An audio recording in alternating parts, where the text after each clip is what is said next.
Ada suatu masa saat pedagang es puding dari Jawa berkeliaran di Bali. Mereka memakai kostum yang menarik dengan topi kerucut. Gendongan es putar mereka desainnya cantik, gelas-gelas kaca atau plastik koktail bergantungan dengan puding warna-warni. Kalau mereka lewat, anak-anak memburunya. Kadang-kadang tidak untuk membeli, tetapi untuk mengerumuninya. Pak Ahmad salah satu di antara anak-anak itu. Tanpa merasa malu, ia ikut berebutan membeli es puding putar dan merasakan suasana ceria. Bu Ahmad sampai malu melihat kelakuan suaminya. Pada suatu hari yang terik, sementara anak-anak sedang menaikkan layangan, tukang es puding itu lewat. Pak Sersan yang rumahnya di sudut alun-alun berteriak memanggil. Anak-anak merengek-rengek meminta es puding. Waktu tukang es puding itu menuju ke sana, hampir semua anak-anak yang sedang bermain layangan menolehkan kepalanya. Yang punya duit langsung lari dan menggulung tali layangannya, tak terkecuali Pak Ahmad. Waktu itu sedang memperhatikan seorang juragan ayam yang sedang membelikan ayamnya. Ahmad meraba kantongnya lalu merasakan ada uang di dalamnya. Ia langsung ikut berlari ke rumah Pak Sersan. "Jangan ribut," teriak Pak Sersan, membentak anak-anak yang berdatangan. "Ada orang sakit di dalam." "Sabar-sabar," kata tukang es puding. "Satu persatu nanti semuanya dapat." aku dulu," kata anak-anak sambil mengacungkan uangnya. "Aku dulu," teriak Pak Sersan marah. "Puding yang merah." Tukang puding agak panik, ia mengambil puding berwarna oranye. "Merah," teriak Pak Sersan. Tukang puding itu tambah gugup dan menyerahkan puding oranye. Pak Sersan naik pitam. Ia menolak koktail berisi puding oranye hingga jatuh. Anak-anak ketawa. "Diam, merah, kamu tahu nggak merah itu apa? Ini merah, merah seperti matamu itu." Anak-anak tertawa lagi. Tukang es itu meraih satu gelas koktail lagi, tetapi sekali lagi ia salah. Ternyata ia meraih puding yang warna hijau. Pak Sersan berteriak lagi, "Merah!" Lalu ia mengambil koktail berwarna merah. Tukang es itu nampak ketakutan dengan cepat-cepat menuangkan es putar ke atas koktail itu. Pak Sersan langsung menyambarkan dan masuk ke dalam rumah.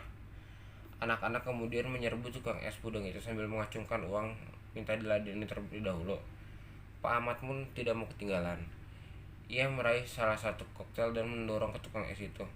"Aku esnya double dong," kata Pak Ahmad. Aku dulu," teriak anak-anak yang menghalangi Pak Ahmad. Tukang es putar itu kewalahan. Ia meraih belnya lalu membunyikan keras-keras.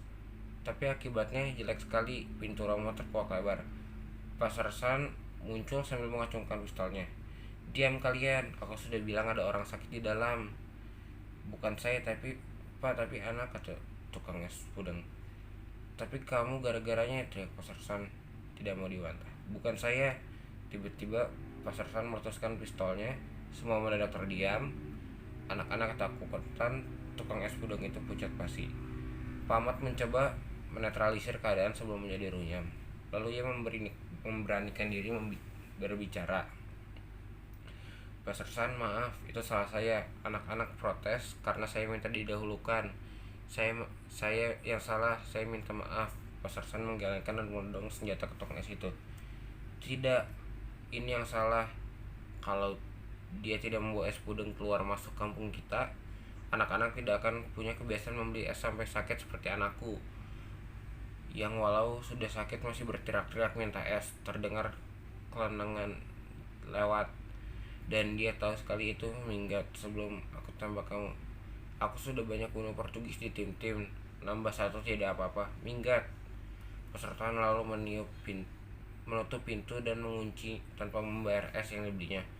Tukang es itu pucat pasi, mukanya tak berdarah. Pak Ahmad menunggu beberapa lama, kemudian berbisik, "Baiknya Bapak pergi sebelum Pak Sersan keluar lagi."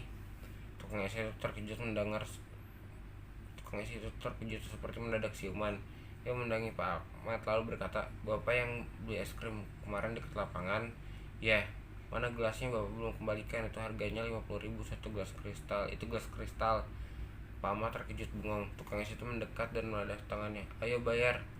Pak Ahmad merasa itu tidak lucu lagi. Ia merasa menyelamatkan nyawa orang itu, tapi tidak itu malah menuntut.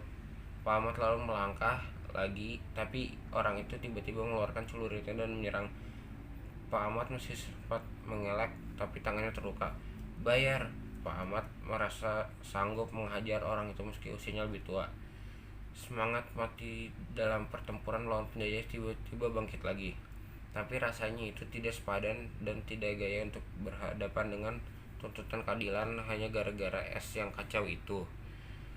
Tanpa merasa takut sedikit pun, Pak Ahmad menaruh uang 10.000 di atas salah satu gelas tukang es itu. Lalu dengan perasaan hancur lebur, ia berbalik dan pergi. Siap siap menghajar kalau tukang es itu mencoba menyerangnya, tetapi tidak. Sambil menahan air mata, Pak Ahmad berjalan pulang. Belum sampai 1 abad merdeka, citra anak bangsa terhadap keadilan sudah sangat berbeda-beda. Apa yang terjadi di bangsaku ini? Bisik Pak Ahmad.